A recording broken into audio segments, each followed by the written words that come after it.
Hello students, आपका मेरे YouTube channel में आपका स्वागत है। आज के वीडियो में हम पोयम ज्योग्राफी लेसन के क्वेश्चन आंसर को हम देखेंगे।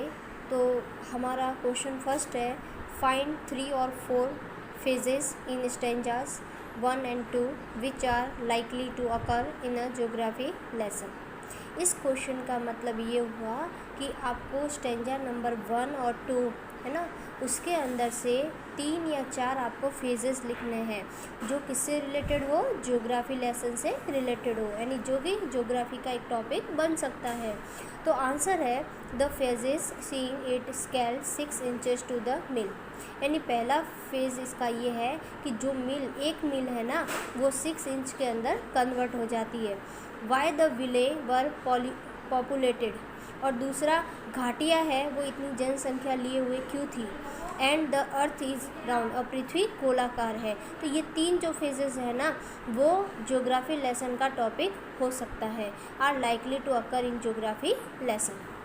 क्वेश्चन नंबर 2 है, seen from the windows of an aeroplane. यानी एरोप्लेन है ना, एरोप्लेन की जो विंडो होती है वहाँ से जब हम देखते हैं द सिटी अपीयर। इसका मतलब ये हुआ कि जब हम एरोप्लेन में बैठते हैं और एरोप्लेन की विंडो से जब हम नीचे की तरफ देखते हैं ना, तो वो सिटी किस तरीके से हमें प्रतीत होती है ना, कैसे दिखाई देती है। तो इसमें 3 ऑप्शन है, उसमें से जो भी राइट आंसर होगा वो हमें लिखना है।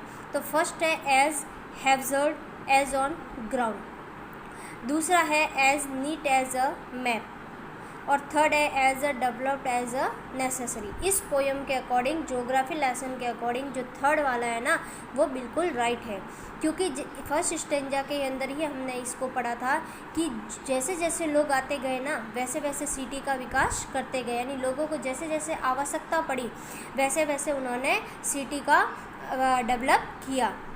क्वेश्चन नंबर 3 है, which of the following statements are example of the logic of geography. यानी आपको स्टेटमेंट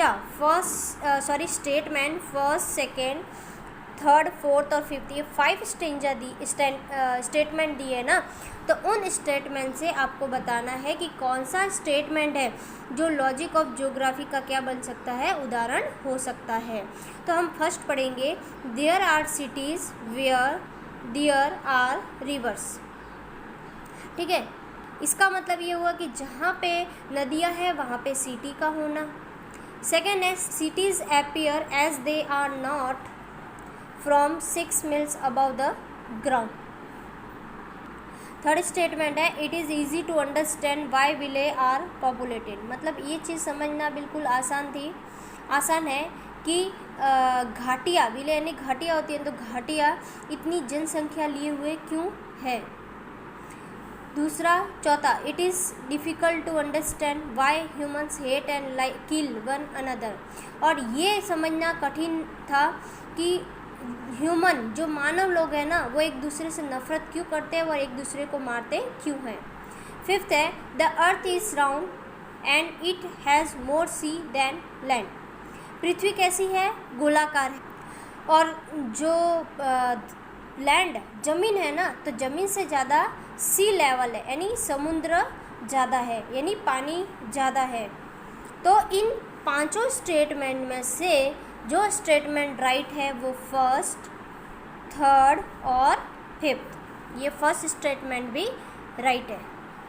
फिर है question number 4, mention 2 things that are. यानी हमें 2 बातें मेंशन करनी है। एक तो ये क्लियर फ्रॉम द हाइट, मतलब इतनी ऊंचाई से जो चीज़ें हमें साफ दिखाई दी, और not clear from the height, और इतनी ही ऊंचाई से एक साफ नहीं दिखाई देने वाली 2 बातें हमें इसमें लिखनी है। तो इसमें फर्स्ट थिंग लिखनी है अपने को, इसमें लिखना है कि क्लियर फ्रॉम द हाइट, यानी जो ऊंचाई से हमें साफ दिखाई दिया है तो वो लिखना है इसमें, it is clear from the height that the earth is round and the earth has more water than land. जैसा कि मैंने आपको ऊपर भी समझा दिया कि ये बात क्लियर हो गई थी। यानी जब जेट विमान है ना, वो 6 मील की ऊंचाई पर पहुंचा था ना, तब ये बात एकदम स्पष्ट हो गई थी कि पृथ्वी कैसी है, गोलाकार है, और उसमें जो भूमि से अधिक क्या है, समुद्र है। सेकंड है, not clear from the height, यानी उसी ऊंचाई 6 इंच की ऊंचाई पर पहुंचने के बाद कौन सी चीज़ें जो साफ नहीं दिखाई दी थी। तो 2 things that are not clear from the height, मतलब उस ऊंचाई पे जाने के बाद 2 चीज़ें साफ नहीं दिखाई दी या नहीं समझ में आई। Why human hate and kill one another, यानी इंसान है जो मानव है वो एक दूसरे से नफरत क्यों करते हैं और वो एक दूसरे को क्यों मारते हैं। Y man built walls across the cities, और दूसरी जो थिंग है जो हमें इतनी ऊंचाई 6 इंच की ऊंचाई पर पहुंचने के बाद भी हमें वो समझ में नहीं आई। पॉइंट को मेरे से का मतलब ये है कि कवि को समझ में नहीं आई है। वो है सेकंड कि लोग है ना वो शहरों के बीच में दीवार क्यों बनाते हैं, है ना। तो कवि को जो इतनी ऊंचाई पर जाने के बाद जो समझ में आई है वो तो ये बात थी कि अर्थ है जो पृथ्वी है वो गोल है और जो धरती है जो ज़मीन है उससे ज़्यादा भाग समुद्र का है ना, सी लेवल है। और जो नॉट क्लियर, कवि को जो इतनी ऊंचाई पे जाने के बाद जो साफ नहीं दिखाई दिया है वो ये है कि लोग हैं वो एक दूसरे से क्यों नफरत करते हैं और क्यों एक दूसरे से झगड़ते हैं। और दूसरी थिंग ये है कि जो लोग हैं वो शहर के बीच में दीवारें क्यों बना रहे हैं। तो ये बात कवि को समझ में नहीं आई, और जो ऊपर लिखा है वो ये बात कवि को समझ में आई है कि पृथ्वी गोल है और यहाँ पर जो ज़मीन है जो पृथ्वी है जो भूमि है उससे अधिक तो समुद्र है।